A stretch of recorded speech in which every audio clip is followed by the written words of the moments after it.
Herkese merhabalar. Nanelerimiz yoncanın saldırısına uğradı. Yoncalar naneyi kapattı. Daha da yayıldı, çiçek açtı. Maalesef mani olamadığımız için şimdi naneyi yavaş yavaş buradan taşıyacağız. Hem de ayak altı burası biraz çiğneniyor. Onun için nasıl yapacağız? Bunları yolmakla da uğraşmayacağız. Şöyle bir şey yapacağız. Şöyle iplerinden tane tane şöyle alıyorum. Naneden nane çoğaltacağız. Bakalım. Şöyle.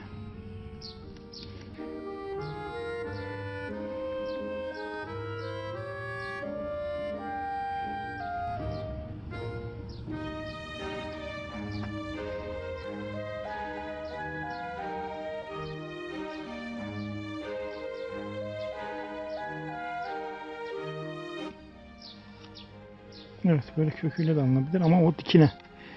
Bizim yapacağımız şekil, yöntem başka türlü olacak. Şöyle mümkün olduğu kadar dibinden şöyle kesip alıyorum naneyi.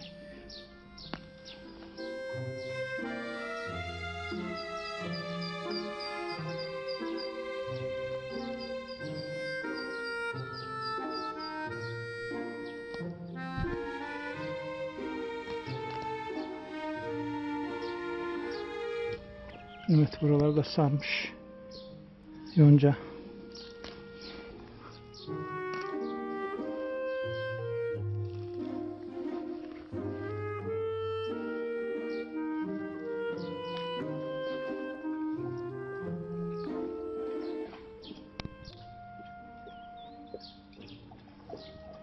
Ziyaretçi.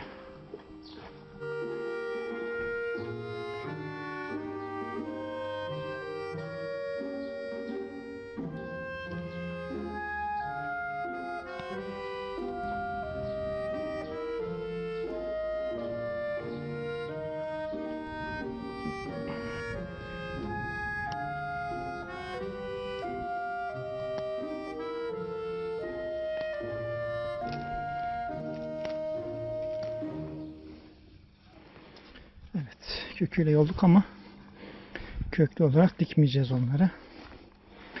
Şimdi önce şunları bir araya bir getirelim. Evet, şimdi naneleri yapraklarını ayıtlayacağız. Yapraklarını kurutacağız. Bize yapraklar lazım değil. Şöyle kökü dursun. Şu yaprakları bakın şöyle alıyorum.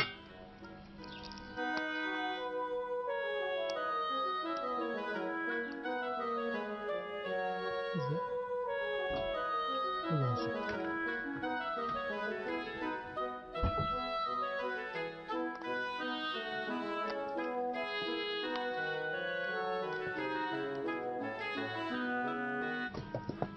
Muhtemelen pazardan aldıktan sonra yaprağını temizliyorsunuz ve çöpe atıyorsunuz bunları. Bir daha atmayacaksınız belki.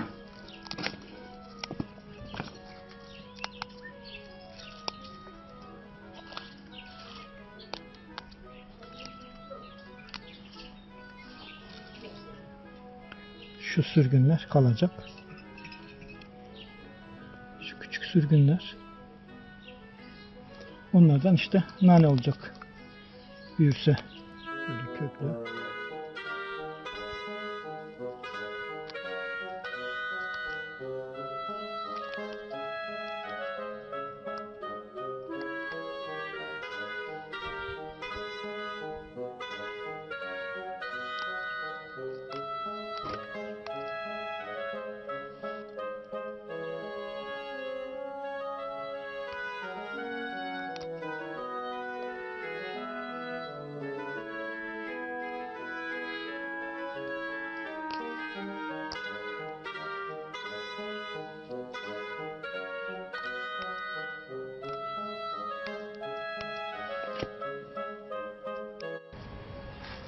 Evet, nanenin yaprakları yenilecek veya kurutulacak.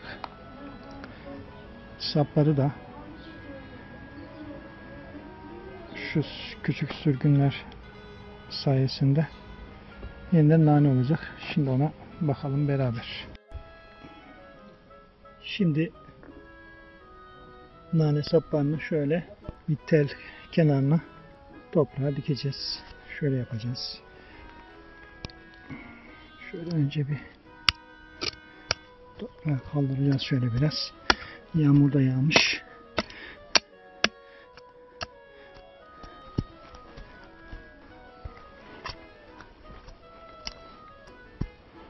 Evet. Sonra şu nane saplarını alıyoruz. Şöyle yatay bir şekilde koyuyoruz. Şimdi naneyi böyle dikersek, ki dikelim bir iki tane. Bu bir tane nanemiz oldu. Bu kökten bir tane nane çıkacak. Bir tane daha dikersek şuraya bir tane daha nanemiz oldu. Şimdi ama böyle yaparsak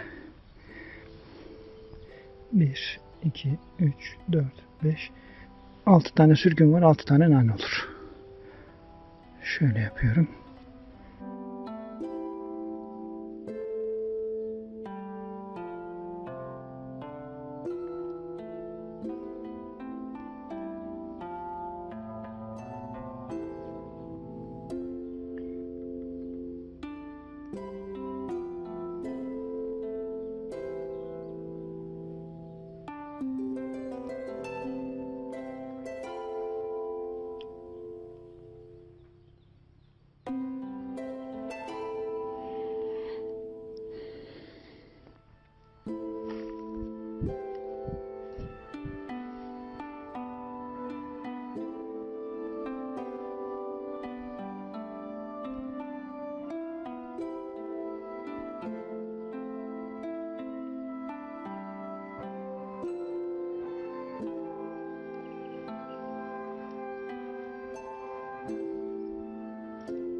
Evet, yavaş yavaş oradaki naneyi buraya taşıyacağız.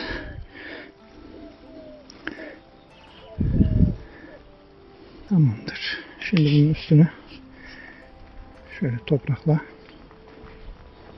örteceğiz. Yağmur da başlıyor yavaş yavaş. Bir an önce kapatırsak sulamak zorunda kalmayız.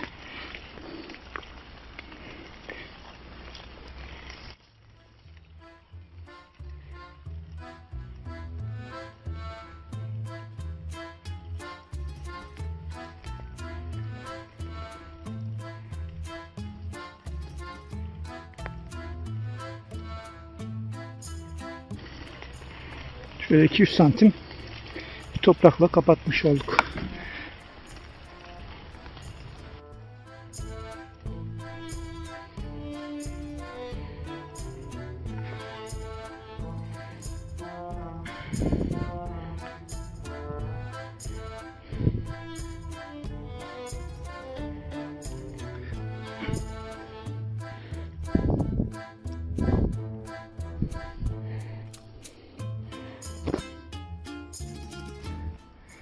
Evet. Yağmur fazla yağmazsa diye şöyle yağmur suyuyla ıslatıyorum alanı.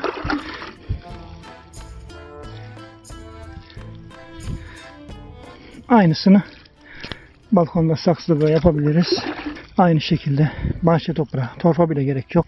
Bahçe toprağını döküp saksıya yapraklarını kopartıp nanenin saplarını bir yatay şekilde dizeceksiniz. Ondan sonra da sulayacaksınız. Yüzeyi nemli kaldığı sürece nane çıkacaktır. Ondan sonra da her hafta biçer mutfağınızda kullanır. Evet, 15 gün sonra duruma bakalım.